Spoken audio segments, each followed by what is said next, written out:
is our new Fearless Power podcast, and we're so excited to kick off this season with these two amazing women.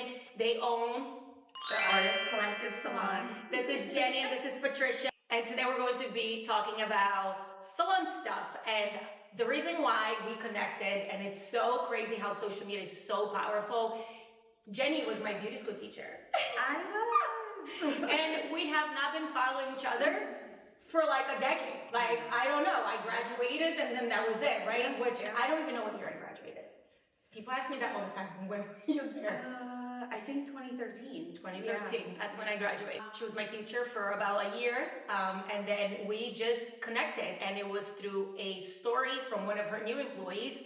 And I just started following the salon, and I'm like, how do I know this person? How do I know this person? And I'm scrolling through her Instagram, like, I'm not kidding, for like 10 minutes. And then I'm like, who does she follow? And I was like, oh my God. And then like I DM'd her, I was like, Miss Jenny? And I was like, Miss Jenny? Who is this? And I was like, oh my God, it's Luana. That's so cool. And that was it. We exchanged phone numbers and we were talking. Yeah. So, we've been talking since then. I found that Jenny and Patricia had such an interesting story because they're like, totally like threw me through a loop, your story. Because I feel like we all have salon ownership, different stories. But like you guys like really like owned the salon before and now went into a suite and then partnered up after. So it's super interesting to kind of, hear their side of the story. So once I heard Jenny and Patricia's story, I was like, Jenny, I'm going to restart my podcast this season and you have to be our first episode. So today we're going to be talking about you guys and I'm so excited. So why don't we start with, Jenny, what was your first salon experience like? Because I know you told me you owned it with your mom. So you had a full salon. It came from like a generation at this point, right? Did your mom's mom there or are you the second generation? So I would say, well, my mother owned a salon. My grandmother did not. So it basically came from her. I bought the salon business from her, and I opened Illustrated Beauty in 2013. Then you owned it with your mom, right? Oh yeah. So she actually wanted to retire. So okay. I was still at the Artistic Academy teaching. I was on my maternity leave. And my mom was like, I think I want to sell the salon. And I was like, sell it to me. And so I bought it from her. We worked out all those details. And the intention was for her to fully retire. Okay. How long was the salon open when your mom was in business? In Somerville for 16 years. 16 years. Yeah. So this is like a full, she made it past 5. Yeah. It's crazy. I grew up in the industry. I feel like since I was 11 years old, wherever she was working or she had a partnership before, I would help out whenever I could. She did a lot in the partnership, and then she realized, I feel like I'm doing it really on my own. Excuse me. So she ended up opening in Somerville, and ever since then I would help with towels. By the time I was 11, I would, sweep, clean, watch, register, and as the years passed, by the time I was 15, I was running her payroll. Did you go to Voltaire or did you go to private? I went to, it was called the European Academy of Cosmetology in Union at the time. It was a Regis school, then it turned into Empire. Okay, yes, I heard of Empire. But I graduated by the time that happened. But yeah, I bought the salon from my mom. I built Illustrated Beauty. So you kept the name, the employees, no, did they stay? You changed you revamped everything for yourself. Okay, cool. New ownership, new model, everything. I did keep 2 employees. I kept a barber and one of her hairstylists. And, I tried to build a team from that. And they later, we moved on later on and grew the team with my own employees that I hired and trained, and then just kept growing from there. That's and awesome. I was there for 5 years in that location. Okay. Before I expanded the first time. Okay, and then what was your next step after that? Did you stay there? Well, education was always the goal. From even, the reason why I went into Artistic Academy was to learn how to teach, to feel comfortable with all kinds of people of all ages, and feel confident to speak what I know and train what I know as well. So from there, when I opened Illustrated Beauty, it was always with education in mind and building a team based off that. And then when I expanded, I wanted a bigger space so that I could do that So you while the moved. salon. Yeah. Oh, I didn't know that. Yeah. So Okay. from I think it was going to be 1,200 square feet. Then we moved across the street, like down a block, and moved into a 2,000 square foot salon. And there's where I kept doing more education. And that was 2018. Okay, and that was also a full build out, a full Yeah. different static and all Yes. that. Okay, Mhm. that's all. Yeah, different aesthetic, different Yeah. look. And then Jenny actually had something very interesting that I'm learning more about. She ended up going into a partnership throughout. Yes. How many years after you opened up that second location you went into a partnership? Almost 2 years after. And then her partnerships is a little bit different than what we're used to listening and hear and know about. So break it down to us, like what made you go through that that partnership? Like what made you, what sounded good and what was the good, and then why did you choose to eventually leave and go on your own again?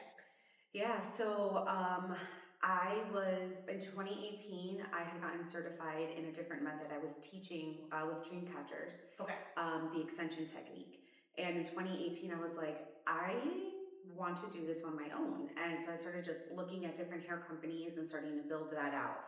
And by the time I had moved in there, started doing some education, deciding what company to use, I was like, I want to teach and focus more on that and train my people, but I need help. I can't do this all on my own.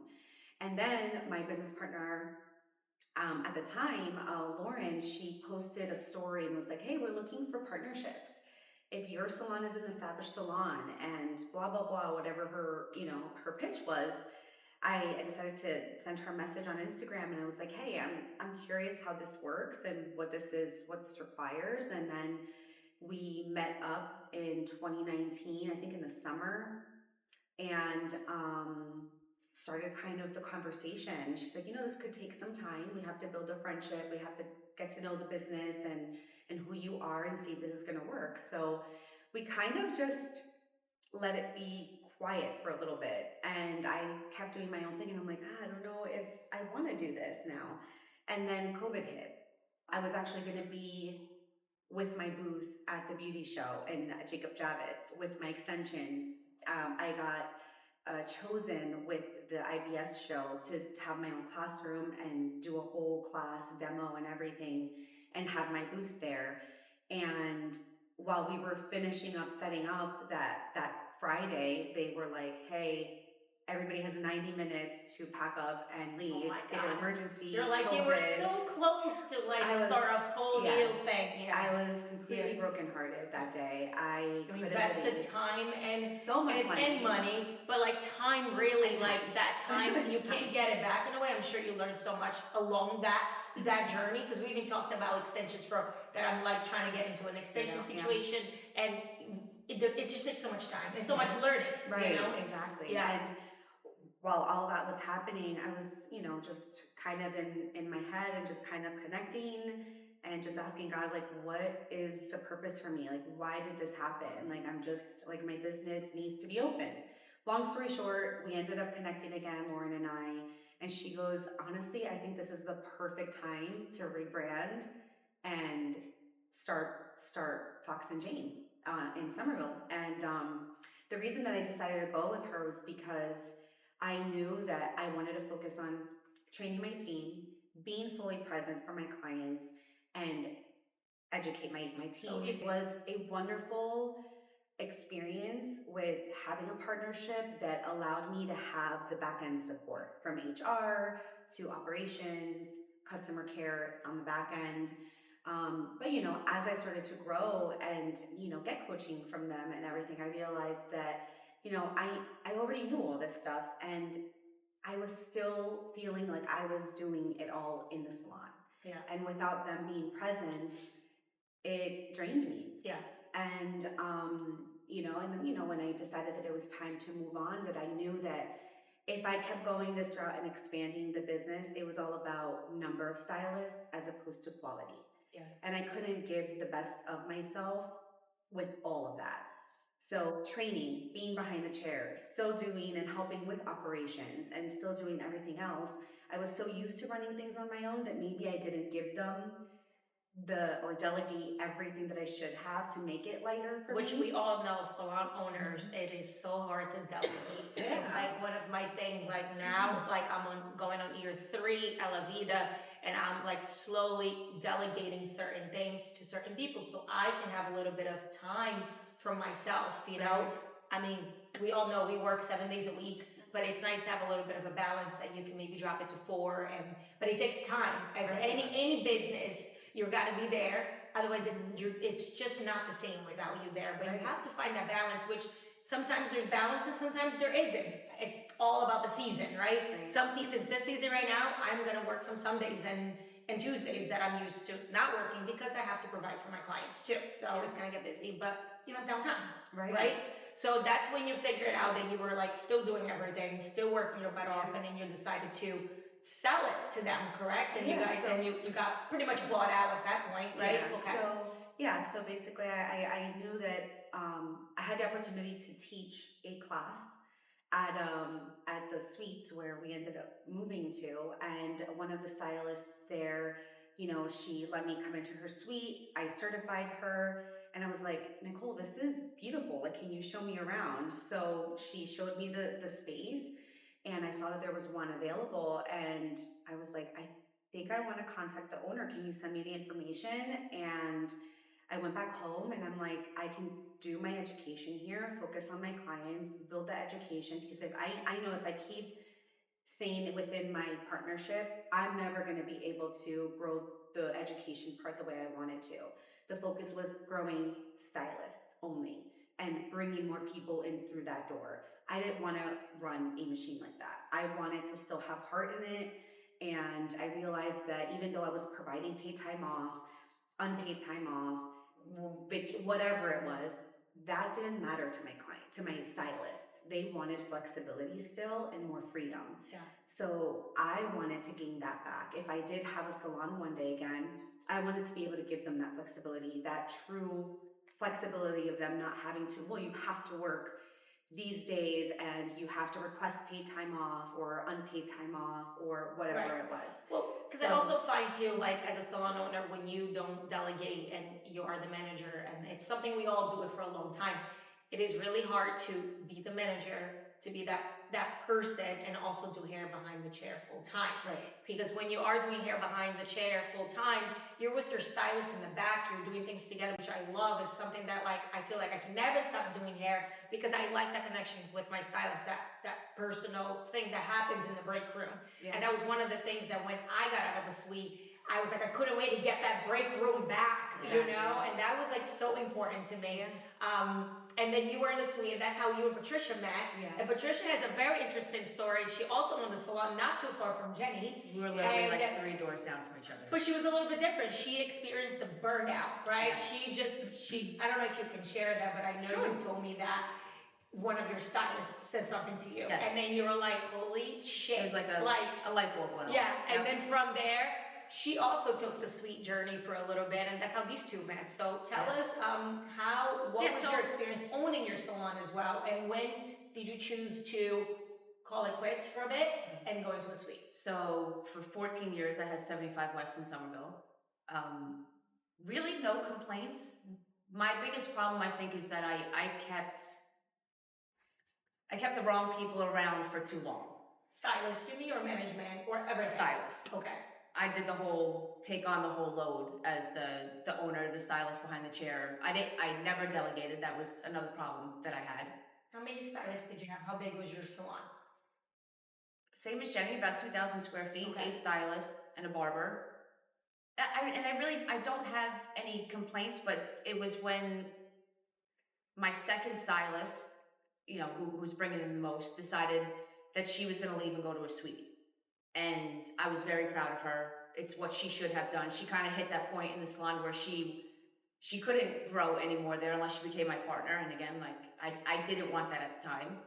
So she said, she was upset and she was crying. She's like, I'm going to leave. I'm going to go to a suite. I said, there's nothing to be upset about. Like, you should be very proud of yourself. I'm proud of you. You've grown to the point where you need to leave in order to grow. And I understand that.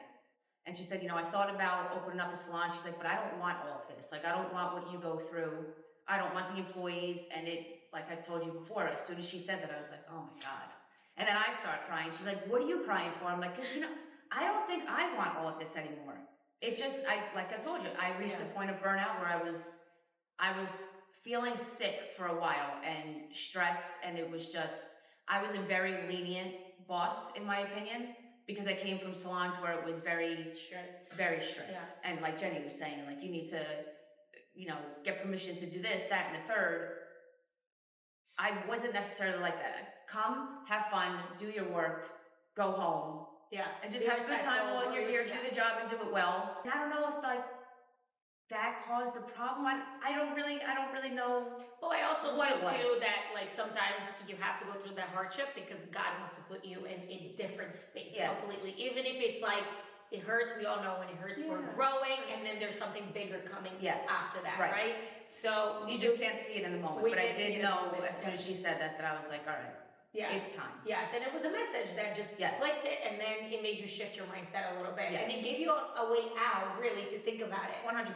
I remember the following day I went into work and I gave her a kiss and I said thank you. Yeah, well, that's amazing. That's amazing. Yeah. So, and then you decided to sell your salon. Did you sell? So it wasn't Did you make a profit from selling it? It ended up being an asset sale because the business did not stay. All stylists left, all clients left with them. So there was no business or clientele to sell with it. This was up, and then you were just kind of, sort of. Yeah. Okay. Kind of. Not really. Yeah. But like you said, everything happens for a reason. The guys that came in and took over the lease and bought the furniture and everything that went along with it. That's another story for a different day. It was another universal experience. It was supposed to happen exactly the way it did. Knock on wood, God bless them. And then Jenny's experience was a little bit different because she was able to sell, walk with all her clients, and then have that easy transition that I feel like not everyone has that. Yeah, I definitely want to say that, although I, felt depleted at some point, I loved every minute of the experience I had with my business partners, with Lauren and Billy. They were incredible people. They still are. And they genuinely love what they do in building teams and salons. And when when I let them know that I was done, I didn't want to have a team anymore. I wanted to just focus on myself and education. They understood, and they were like, we support you and whatever you want to do. And, I had savings in the business, and I was willing to walk away without anything. Right. I knew that what our contract was and our partnership agreement was. But I had built that from the ground up, and although they helped me and supported me with the back end, I was there every day. Right. I was building the team. And it's so wonderful to have people that are still good. With the team that I had there. Yeah. Because of the training and the culture that I had created in there. With my presence. So, and my team was incredible. They're beautiful people, and, I wish them the best. They stayed there. But, I was able to get back a little something from, what I did save, and I was grateful for anything, but I was willing to walk away with my clients and just in peace. But it always puts us in a better place. So no matter what happens, and there's always a lesson. There's always a lesson. Absolutely. So, and then you guys realized that you guys were at the same time. So this is where it got really fun, right? Yeah. Like, tell us, like, you guys, like, signed the lease, like, at the same month? Like, how does that, like... So I went to see the suite after that extension class that I certified Nicole in. It was August 13th that I made a decision. I think the week after I spoke to my partners, signed my lease, and then I get an Instagram message from Patricia. Now, you guys were in the same town, salon wise, we were right next door. Right next door. No competition at all, because we don't believe in that in this room. No, I always led with community over competition. Exactly. Even high five to that. Yeah. And then you guys met at the suite, and then you shot her a DM, right? Well, yeah, because when I was signing my lease there, like, my situation was different. I was a little bit upset, like, so I'm going to sign my lease. And I remember my husband went to go look at it first, the room, and he's like, is this room okay? Like, is this going to be all right? And I'm like, well, and I'm looking around, I'm like, well, I want the building, actually. Like, I want the whole building. He's like, calm down, Patricia, like, one step at a time. Will the room do it? I'm like, I felt the same way when I went on the second, because I was in the suite twice. Yeah. The first suite was like, oh my God, getting out of a commissioned salon. This is great, whatever. Oh, man. Second time, I just had one assistant, and I was like, I don't know how I'm gonna do this, but God is here to like give me the it was like four walls. I felt like I could like. Yes. So that is a huge thing coming from a salon owner and having a team to go down to. And now you can stand in one spot and like mix your color here, wash them right here, cut them right here. Like it was just, it was overwhelming. Yeah. I wouldn't trade it. I did it. It's over. We did it. So, but yes. Check. Yeah. So as I'm signing my lease, I know I'm getting teary-eyed, and the owner could see that, and he said, if it makes you feel better, there's another salon owner from Somerville who just signed a lease here too, and I'm like, that's when I messaged her, because I knew I don't know how I knew it was her, but like I knew it was her. He didn't give me any insight whatsoever because she still had work to do on her end before she let the news out. Yeah. I just kind of put two and two together. I'm like, there's no freaking way, but it's her. Yeah. So I reached out to her. I'm like, we're gonna be neighbors forever. Yeah. I was like, Forever. no way. And then was it like love at first sight? Like within like Patricia, conversations? we've never had any issues. Okay. You know, like Contrary to what everyone may believe, right? Or stir up. People will always have something to say. Yes, we were neighbor salons, but we left each other alone. Before she opened Illustrated Beauty, we did a fashion show together for the local high school. Which her salon, 75 West, always had that event. And I can't remember how we ended up. I don't know, but I took her with me to work it. Mm-hmm. And then it was after that it was like, I wanted to work with her. Right. And I wanted her to come work in 75 West. Right. But her mom was across the street. Yeah. That could be a little awkward. Yeah. And then the opportunity with her mom came up. So it was like, I'm going to take over my mom's, which is the right thing to do. Of course. That made sense. Yeah. But that day, I even told her, and I told her when we met at the Sweets again, I'm like, I don't know if you remember this, but I remember this like it was yesterday. Before we left, or when we got there, I told her, I'm like, listen, I know I work for my mom, but I'm representing 75 West today. Like, I'm not talking about where I work or anything like that. Yeah. And because I respected that it was her thing, you know? Yeah. And at the end, I was like, listen, for what it's worth, like, I would love the opportunity to work with you one day. And if, my mom ever is not in Somerville, I'd love the opportunity one day. And I remember like telling my you said, husband I was bummed, kind of, that she was going to do her own thing. Because I'm like, that could have been like, it felt like a loss, like yes, I was excited for the opportunity that never happened. Yeah. But there's never any animosity towards us. Clients would always say like, oh, aren't you afraid of the competition? Because there's so many salons in Somerville. I'm like, there's business in abundance for everyone, so. Right. And that's just, I think that's just our new culture, our new salon ownerships. I feel like all new salon owners, which I would say in the last 10 to 15, maybe 20 years, maybe, like we have a different mindset versus where we started and how we trained. And I tell the girls all the time, we're like, if you guys knew how much I got paid, what I had to do to just touch a blowout, it was just such a different mindset that nowadays we can't even work with that. It's just so like wrong to think about it, but that's where we came from.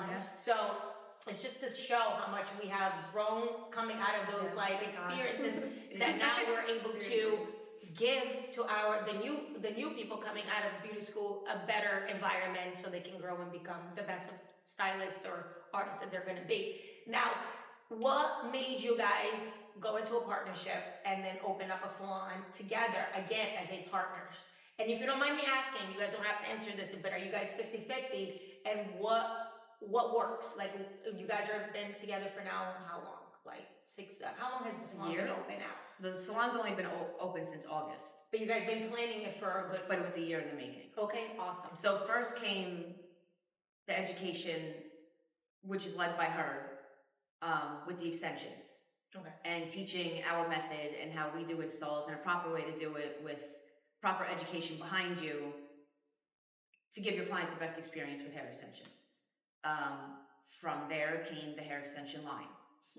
We rebranded, so it went from Illustrated Beauty to the Artist Collective extensions. And then it was like, then we had a class or two in the suite. Mm-hmm. Well, you know how small they are, so we could have 3 people max in a class. Yeah. And then we used my sister's salon once because we had a larger class. And then it was like, you know what? Like, how cool would it be if we just had our own space to do this? And for what we were paying in the suites, please. And I understand there's not everybody is meant for a suite. Some people that's ideal for them because of their personality and what their vision is.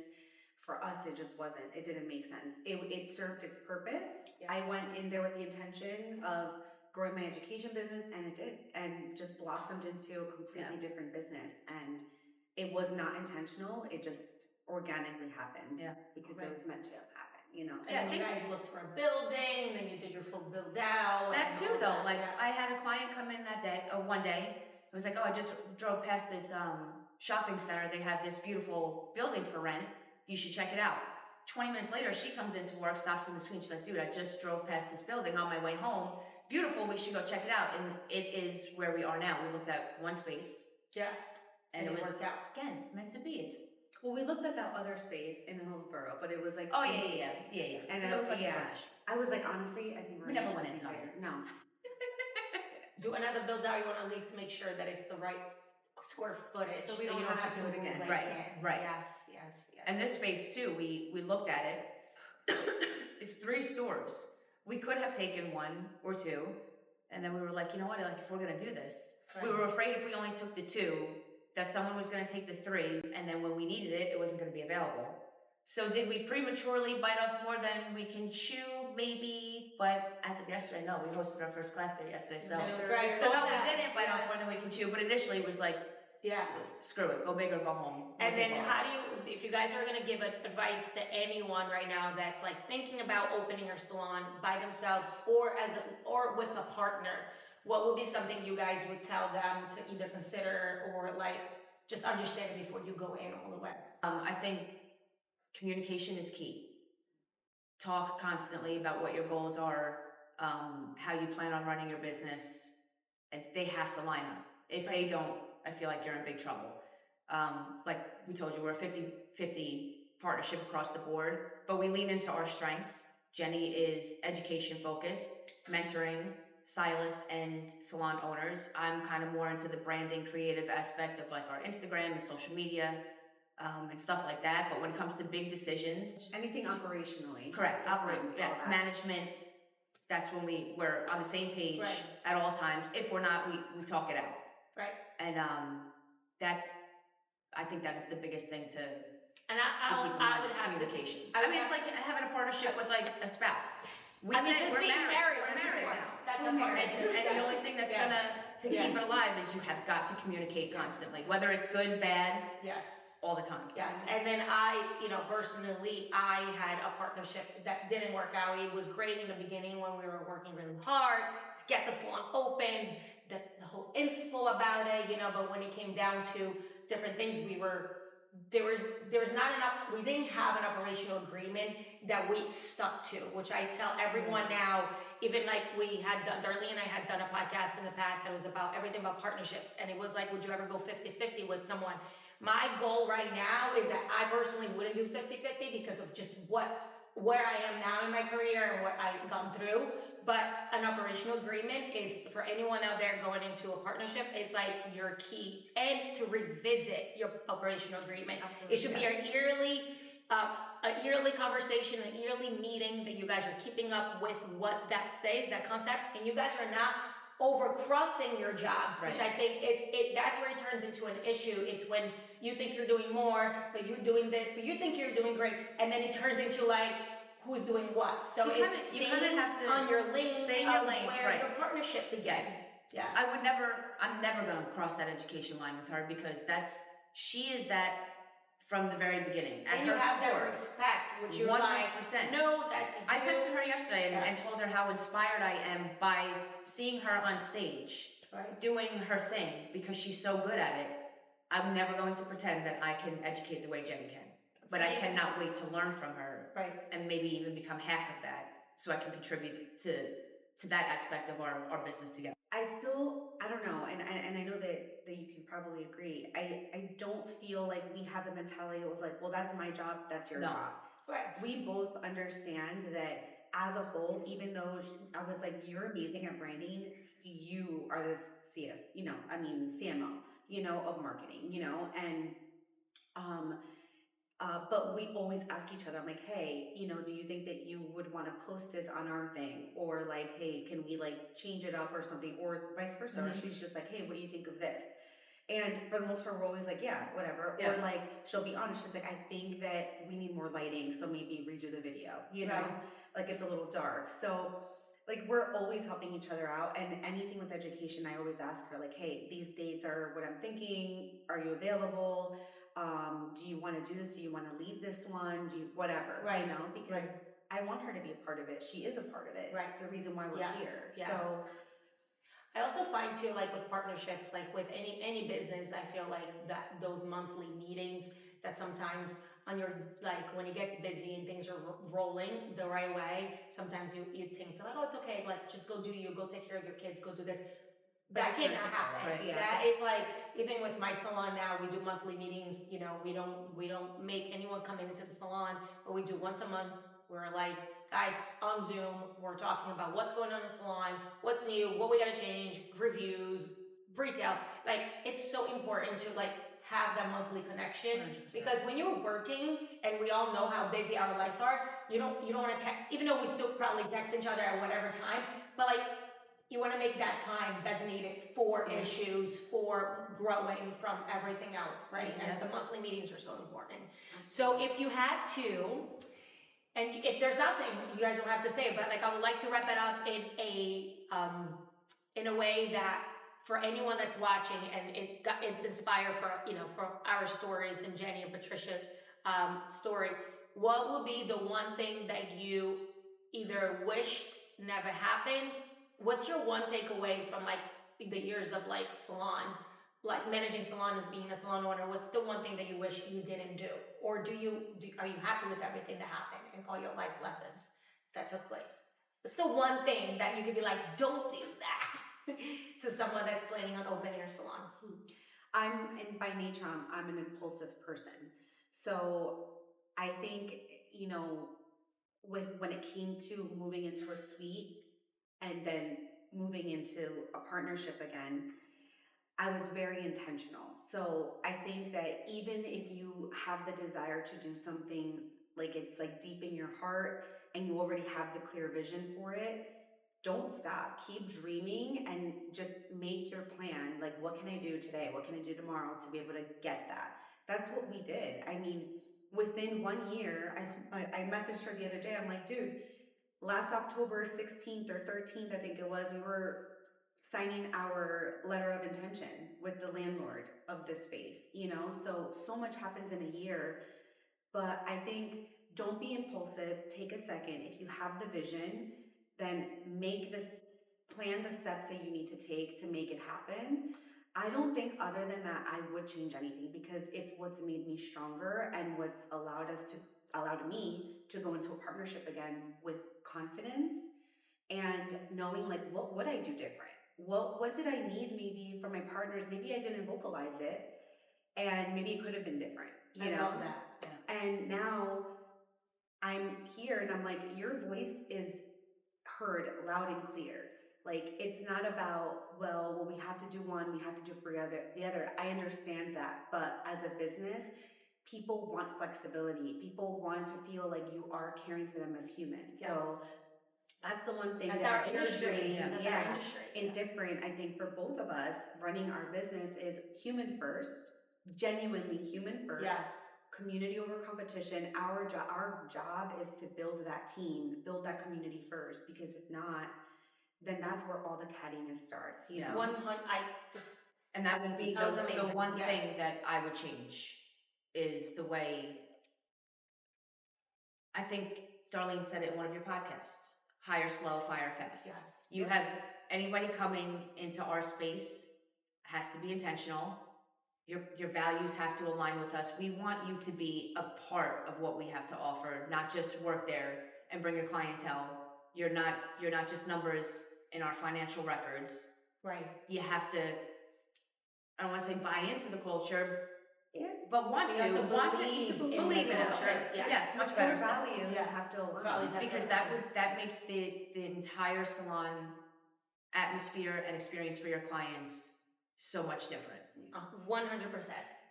As I start with my 100%. And there it is. And there it is. Darling, if you're watching that one. Yes, I totally agree. But with all every that. every step of the way, there's something to learn. Yeah. You take bits and pieces from each, and then you build your masterpiece from it. And I'll have to say, to just end that too, it's like every week is going to be different. Yeah. That's what makes it fun, though. Some weeks it's like, there's that one week we closed the salon on a Saturday or Sunday, and they were like, everything was just so wonderful this week. It's either, a client, a stylist, an assistant. There's always something, but that's what keeps it fun, and it keeps the salon going too, right? It just reminded me, because we both, when we first saw each other and we're talking about like everything that happened, like why are we here in the Suites? We both had the mentality, we're like, we were just so fucking done with everybody. Yes. Right? We felt depleted. We're just like, we just for once want to think about ourselves and what our needs are. Because as owners, it's lonely, and you don't get to vent with your employees the way that you could when you do have a partnership, or when you come home and download it all to your husband or whoever is. And they're and I think that too, like the husbands, if they're not in the industry too, like they listen to, they're always on your side. Absolutely. So sometimes you need to hear a little bit of that harsh, like that absolutely. like friend that would be like, but friend, like somebody that's in the industry that understands it, because they're always gonna kind of agree with you a little. They might give you a little shit throughout, like when you're bitching about stuff, but like in the end of the day, they're team Lou, they're team Jenny, they're team Patricia. So it's so good to hear. But about overall, we realize that we love the industry more. We love helping other people more than being alone. Yeah. And so, like, without our husbands, oh my gosh, like, they are our number one supporters. They helped us build that place in the 2 months. And we joke and we say, actually, it was like a week. Because that's when we, like, that last week. It was, time. Yeah. But we love what we do more, and we want to build that community. So it's, even though we had our moment of like, okay, we needed rest emotionally, physically, mentally, from being an owner, we are so ready. We're so ready to be back in that. And that's why we created the hybrid. Yeah. Of being a commission-based salon or a booth rental salon. Because we know what it's like to be in both, to own a commission salon and then to be independent in a suite. And there are perks to each.